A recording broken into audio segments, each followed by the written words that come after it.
Ranjan welcome. Ranjan লাইকটা ডান করো,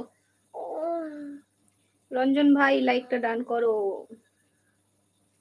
দেখছো তিমি মাছ বেরিয়ে আসবে, দাঁড়াও না।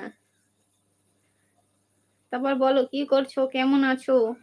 কাল রাতের বেলা তো অনেক রাতে এসেছিলাম, একটু দেরি হয়ে গিয়েছিল আসতে, কারণ একটা দিদিভাইয়ের মনিটাইজেশন অন হয়েছিল, লাইক হচ্ছে না। মোবাইল স্ক্রিনে ডবল ট্যাপ করো, দেখো হচ্ছে কিনা। তারপরে সেই দিদিভাইয়ের ওখানে ছিলাম, তারপর ওখান থেকে এসে যাই হোক ভাবলাম নিজের লাইভে বসবো, এবার হলো। তারপরে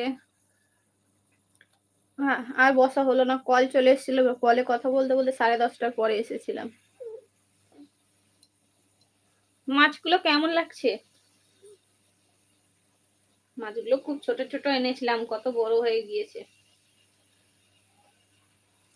ওই হোয়াইট কালার যে শার্টগুলো আছে, ওই শার্টগুলোর কমসে কম কিছু না হলে 4-5 বছর বয়স হয়ে গেছে।